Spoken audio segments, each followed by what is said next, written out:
What is going on, soldiers? This is XpoZe. This is episode 3 of Learn from My Mistakes. The last 2 episodes will be in this playlist, so if you didn't see them, you guys could check them out. This is a pretty good series for a lot of you up-and-coming players, so I do hope you enjoy it. Kind of give me some feedback on the other episodes and maybe a topic you might like me to touch on before I finish the series. But today's topic is going to be roster moves and teaming with friends. And I'll kind of give you a rundown of what I did back in the day and what I occasionally do now, so that you guys know what exactly not to do, basically. So you're pretty much learning from my misfortunes and my stupid-ass mistakes. So let me give you a little rundown. Back in the day, like in COD 4, Modern Warfare 2, for those of you guys who don't know, I teamed with a lot of big-name players now. Like, back then, they weren't exactly big names. They were kind of like, I wouldn't say not known. They were known, but at the same time, they weren't superstars like they are now in the Call of Duty community. I teamed with people from anywhere from Fatalize to Nade Shot. Like, anywhere in between that, I've teamed with.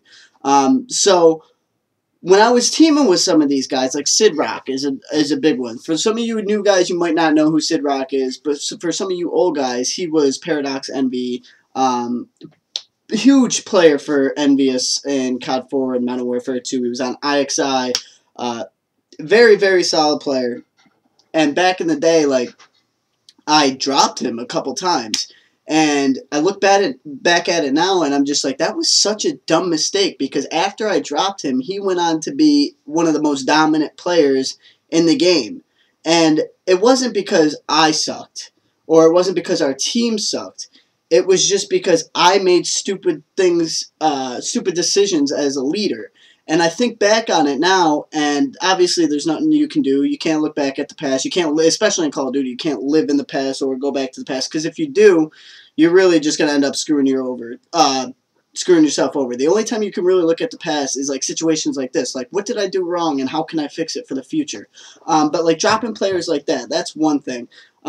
There's a bunch of players that like I dropped that went on to be huge, and a huge success, and I'm like, if I stuck it out a little bit longer with them, would I be where they are, or would I still be stuck here? It's kind of like one of them what ifs, and like, honestly, it really hurt me. So basically, the moral of that story, before I get into the friends topic, the moral of that story is when you get a team that you see could have a lot of potential, with either members of that squad, certain members of the squad, or the whole squad as a whole, stick with it. Stick with it. I know, like, I'm preaching loyalty right now type thing.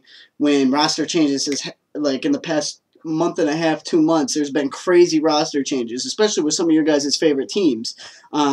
So I know it's kind of calling the kettle black type thing with preaching loyalty to you guys, but I do want to say, if you get a chance to stick together with some of these players and some of these teams, do it. Don't make any moves that you think that you could possibly regret in the future.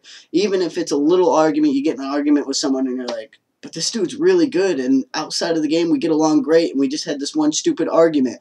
Why let this break our whole team up, or make me have to find a new team because of the one stupid argument, when 99% of the time we get along, and just this one time we got in a fight and it was kind of a big one. So think of it that way. Almost think of for some of you older guys, I'm sure you guys do it, but for some of you younger guys, almost think of your Call of Duty teams as a girlfriend. You want to make sure your team is always happy. And when they're not happy, you kind of want to just stay away, or you're just going to get bickered at, and then bam, your head's going to get ripped off about 2 seconds later. So there's that. There's a whole roster moves and little spiel. So moral of that is just keep in mind who you're teaming with, how well you get along with them, and if you ended up leaving him or dropping him, is that going to come back and make you look like an idiot later on down the road? That's basically it. Number 2 is teaming with friends. Now, I'm going to make an analogy, or not even an analogy. I'm going to make an example, and you guys are going to understand it if you follow the competitive scene. Moho and Dito. 100%. If I have to say more, then you must not follow the Call of Duty community, so let me elaborate a little bit. Moho has been around for years. Dito has been around for years. And they're both really solid players, both from different... Fear has been always Moho. Dito's been here and there, here and there. He's on Strictly Business now. But it seems every time Fear picks up Dito, or Moho teams with Dito, that either before that very event or right after that very event, Dito sketches. Okay? Or leaves, or blames someone, or blames something, and just gets out of Fear and gets on a new team. Which is understandable. Like, sometimes you got to do it, sometimes that's best. But the problem is, they keep going back to each other. And the reason they do that is because they're friends. Now, if you try something once and it doesn't work, maybe it was just like a little mishap.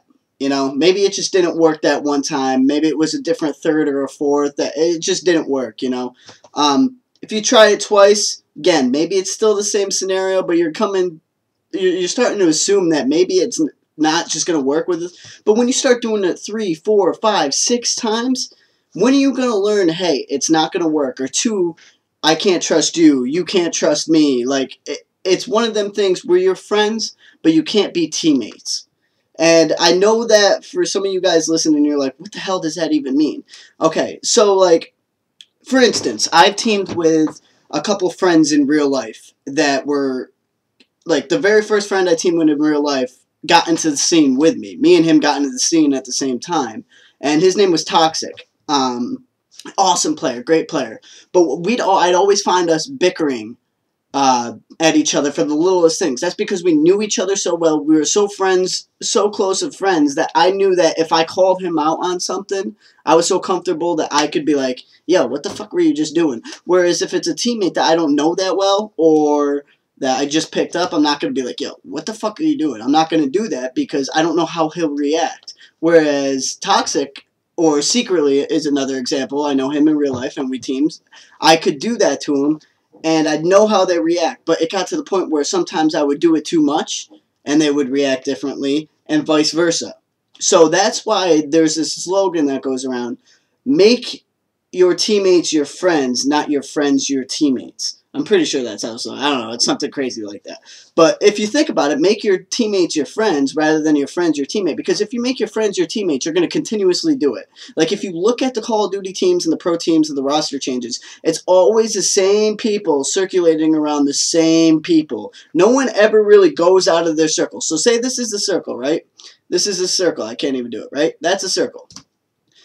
No one ever goes from this circle, migrates over to this one, and stays in this circle. They always find a way to migrate back to the original one. And the reason is because everybody's trying to make their friends their teammates rather than trying to say, hey, you're a solid Call of Duty player. I might not be friends with you or know you on a personal level like that, but you know what? When we team and we start talking, we start playing with each other every day for hours on end, hey, maybe I might learn 1 or 2 things about you. And people are so scared of that. I don't know if it's because they are socially awkward, and I'm not trying to call anybody out. I don't want to say they're socially awkward because maybe that's not the right term, but like it's almost like they're scared of something new or meeting someone new and having the fear that they could waste their time. But isn't Call of Duty all that? Isn't Call of Duty running with a team and picking up a fourth? Isn't that all a gamble and a risk of you possibly wasting your time? So why not try it with a solid player you don't know or haven't teamed with?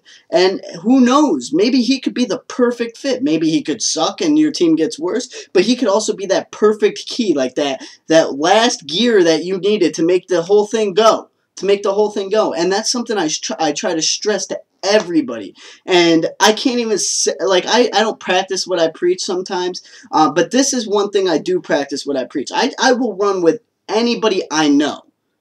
I'm not saying friends with, I know. But, like, for $1 million tournaments, you can't expect me to, like, yo, run with me, give me a chance. I can't, dude. There's $1 million tournament.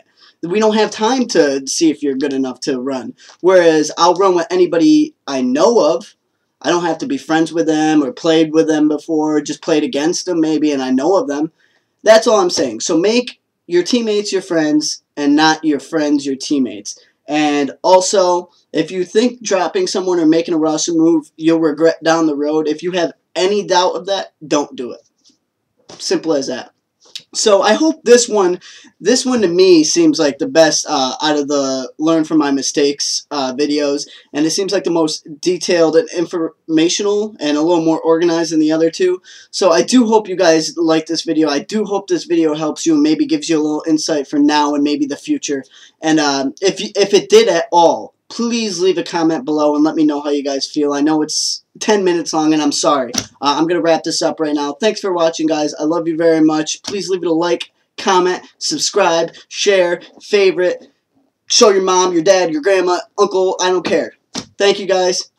Peace.